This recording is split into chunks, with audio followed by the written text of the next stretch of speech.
Kita ini lembaga tinggi negara, wakil rakyat. Kita yang menentukan anggaran di Indonesia ini.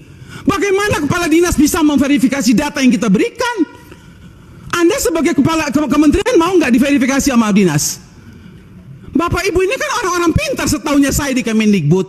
Orang-orang berpendidikan. Kok bisa salah mengambil kebijakan? Kita ambilkan rekomendasi kepada KPK. Periksa apa yang ada di Kemendikbud. Karena ini banyak persoalan. PIP, KIP, dana BOS. Banyak hancur ini. Tolong Ibu, saya minta Pak Pimpinan, kita berikan rekomendasi kepada KPK. Periksa. Dari 2021, 2022, 2023. Nggak usah tambah anggaran kalau memang banyak korupsi uang negara habis. Bukan untuk rakyat. Saya marah Pak Menteri untuk sekian kalinya. Pertama-tama kita semua mengetahui bahwa ada kekurangan anggaran ya 15 triliun. Tetapi kalau menurut saya mari kita koreksi diri. Kenapa ini terjadi? Jujur sama diri kita sendiri. Anggaran yang sudah diberikan begitu banyak tahun 2024 apakah sudah digunakan dengan baik atau tidak? Jangan kalau dikurangin kita sedih, tapi waktu dikasih banyak kita tidak menggunakannya dengan baik. Kenapa saya mengatakan tidak melakukannya dengan baik? Karena sampai hari ini Pak Menteri berulang kali saya katakan bahwa masih banyak persoalan terhadap realisasi anggaran dan penyerapan anggaran APBN itu ke daerah. Baik transfer daerah, itu banyak persoalan.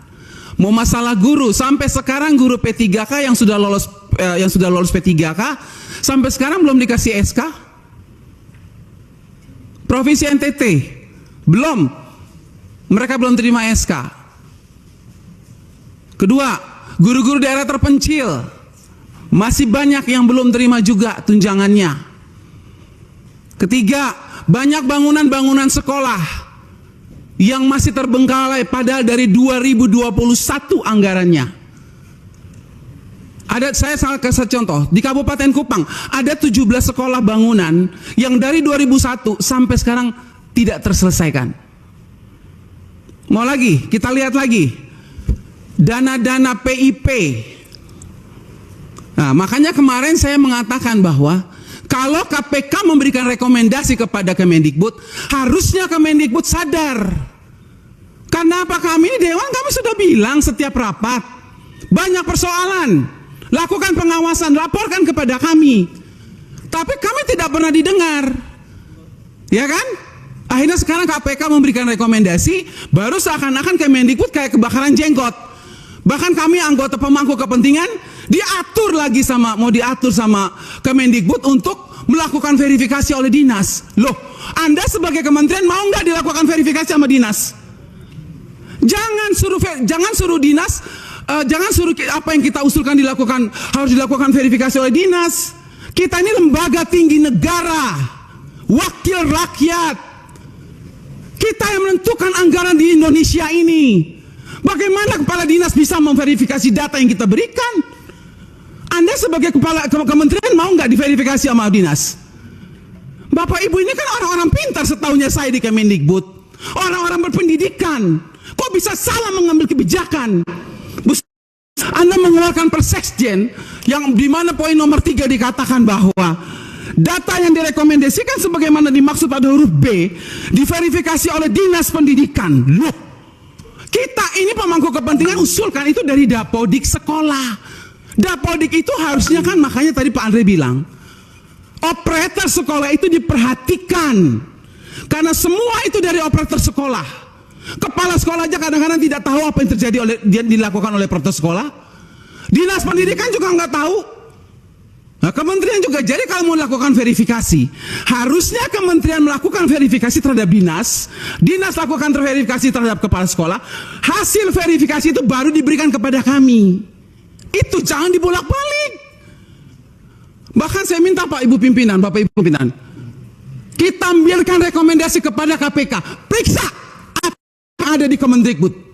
Karena ini banyak persoalan, PIP, KIP, dana BOS, banyak hancur ini. Tolong Ibu, saya minta Pak Pimpinan, kita berikan rekomendasi kepada KPK, periksa. Dari 2021, 2022, 2023. Nggak usah tambah anggaran kalau memang banyak korupsi uang negara habis. Bukan untuk rakyat. Saya marah Pak Menteri untuk sekian kalinya. Karena memang ini kenyataannya di lapangan. Jangan dong kita dibikin seperti anak kecil. Kok apa yang diusulkan kita mesti diverifikasi oleh Dinas Pendidikan? Anda mau nggak sebagai menteri diverifikasi oleh Dikbud, oleh dinas? Jangan aneh-aneh lah. Kalian tuh dipilih oleh presiden, harusnya berikanlah yang terbaik untuk rakyat.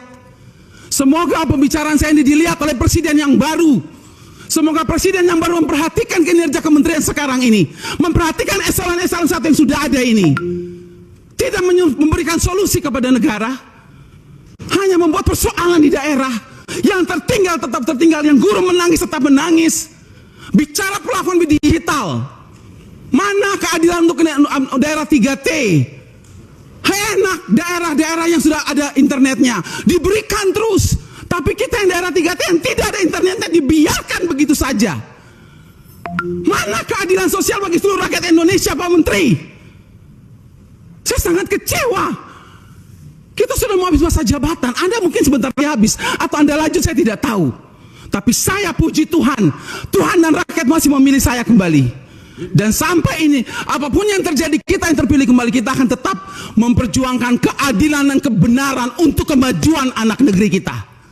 Bukan untuk kita anggota dewan, bukan. Jadi jangan aneh-aneh punya pikiran negatif terhadap wakil rakyat. Semua data-data yang kita pilih itu adanya di Dapodik sekolah. Perhatikan dong operator sekolah, perhatikan kepala sekolah, perhatikan dinas. Jangan hanya urus yang besar-besar triliunan, tapi begitu sampai di bawah tidak pernah diperhatikan. Omong kosong semua ini. Saya setuju KPK memberikan rekomendasi. Bila perlu kita berikan rekomendasi kepada KPK, periksa Kemendikbud. Biar kita lihat siapa yang bobrok, siapa yang mencintai negeri ini sebetulnya. Wakil rakyatkah atau mereka? Jangan begitu dong. Bikin persekjen memalukan, Bu Sekjen. Ya iyalah, Anda jangan senyum. Anda membuat persekjen, tidak pikir, masa kita diverifikasi oleh dinas? Mending kalau kepala dinasnya bersih. Kalau kepala dinasnya justru yang mencuri uang PIP, bagaimana Ibu?